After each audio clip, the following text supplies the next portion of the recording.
Fun fact number 84. I'm doing it here and now. I haven't been able to reschedule um, my post because I'm going to hopefully do some today. But there's been so much going on.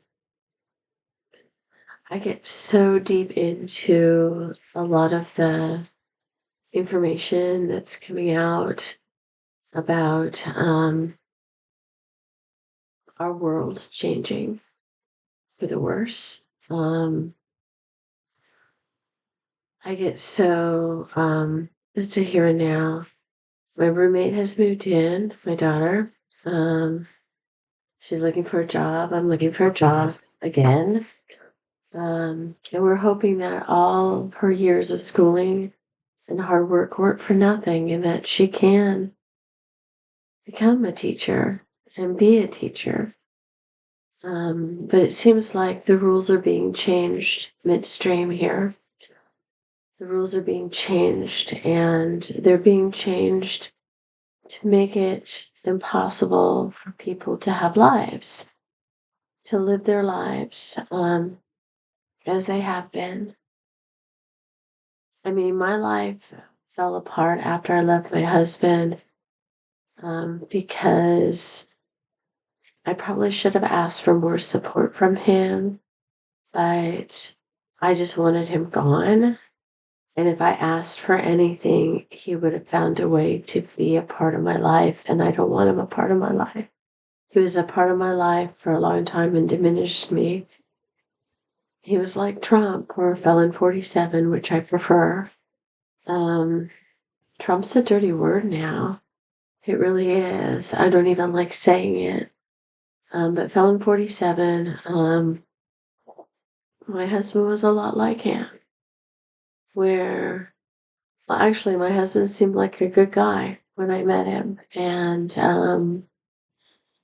he did not, I think he tried really hard to be the person that I was looking for all my life because I told him what I was looking for. And I think he really tried hard to be that person, but he couldn't keep it up for very long. It was too much work for him. So, but after I left, I thought I could start my life over. I'm intelligent, I have talent, I have skills. I worked for many, many years before I met him, and I went to college. I've done a lot of things, so I figured it wouldn't be hard. I wasn't expecting to take up where I left off, but I was thinking because of all my experience, it would be easy to get a job to sustain my life on. And it hasn't been. And it's been really hard. I've gotten jobs. A lot of them are very toxic. Um, but I'm still trying and still crossing my fingers. But now my daughter is just starting out and she's really worried about the country. She's really worried about women's rights, that she won't be able to get health care, vote, own property, um, like she was planning, um, and have a decent job. It looks like a lot of that is going away.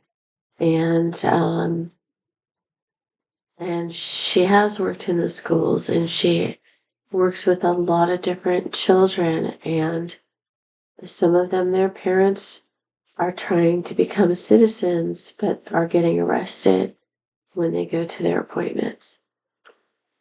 But then I hear that the white farmers from South Africa who aren't being threatened, who don't need political asylum, have gotten it already, and they just got here. Other people have to go through years of process to become citizens, but they were fast tracked. All of this is really, really worrying me. The military state, the fact that they're trying to keep him in office forever, the fact that they're trying to take away our voting rights, the fact that they're gerrymandering to try to make it so they only win. They're cheating the game. they're not playing it fairly.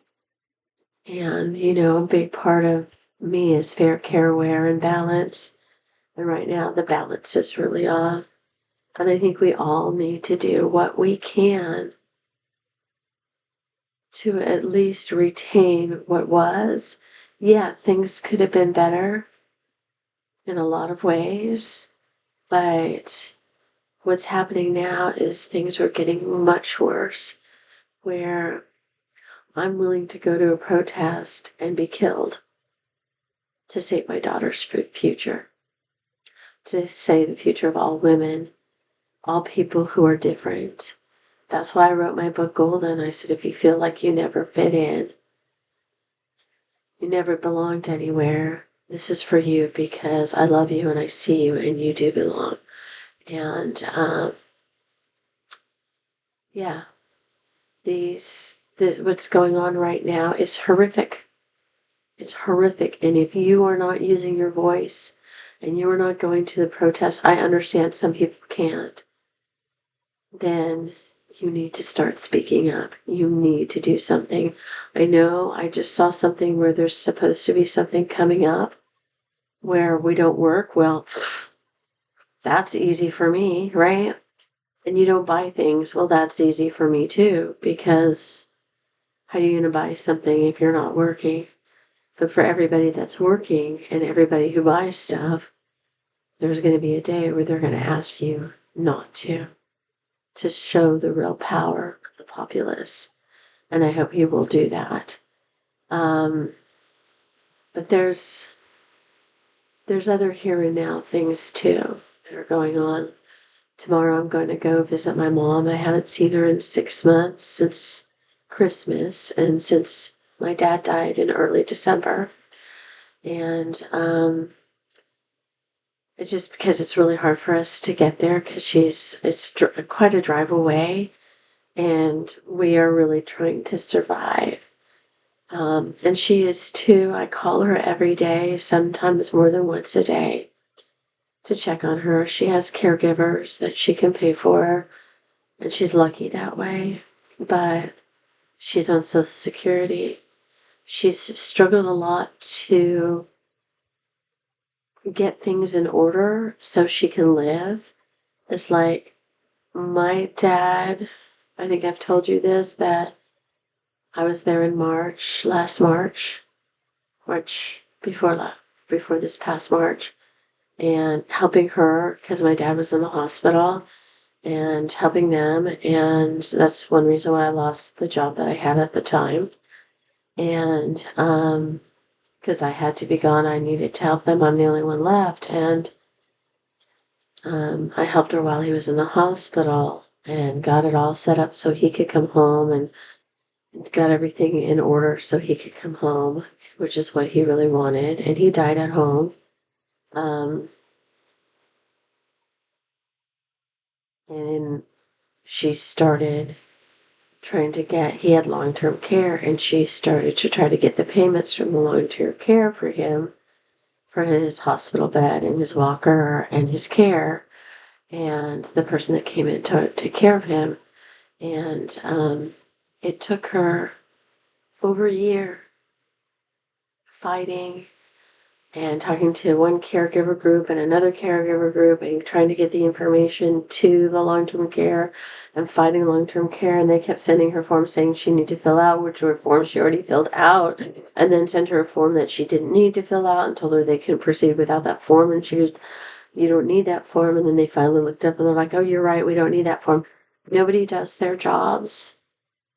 It's the bare minimum to get paid and get something you want. That's not the country I grew up in. So it's really hurts my heart.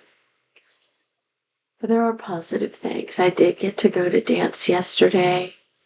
Had a lovely dance, had a lovely lunch. It's been many weeks, even a month, since I've been able to dance. I sang the other day. It's been a long time since I've been able to sing. And this is what's going on, is that there are positives in the world, and I've seen some positive stuff, and there is kindness still out there. It's just We all need to stand up. And if you are one of those people believing in Trump, don't argue with me. Don't tell me your point of view. I already know it. And you're just brainwashed at this point. And you are letting people die. And some of the people that are going to die are going to be people you know, people who are close to you, people you love.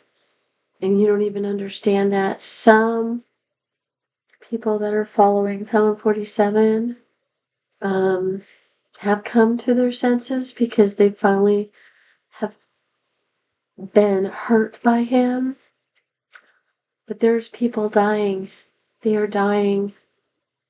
They didn't have to die because you voted for him. So that's my here and now is like me and my roommate are settling in to the new place.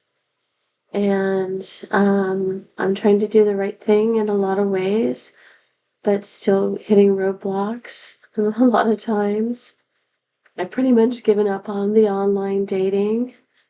Um, and I don't know if my soulmate is out there, and I may die without meeting the person that I could spend the rest of my life with. And that makes me really sad. I think that's something that I wanted most of all in my life. But I think maybe a lot of people don't get that. I've tried a lot of silly things to be open to all the possibilities of that. And in the current climate in the world, it's crazy. To me, it's crazy that people would think this is okay.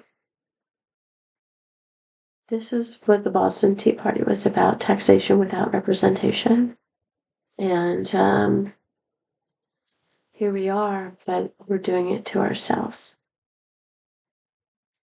And I don't think this, if you are a believer and you invoke the name of God and you prayed for this, you are not doing it's God's will. I am telling you that. I don't think God would have intended this ever. But maybe us humans need to learn a lesson, or at least some of us. So that's my here and now. It's not terrible. It's just disappointed. I'm not angry. I'm not full of fear. I'm just really disappointed. But there's still good in the world, and I'm going to keep pushing that good going forward. And if it kills me, it kills me. Don't care about that.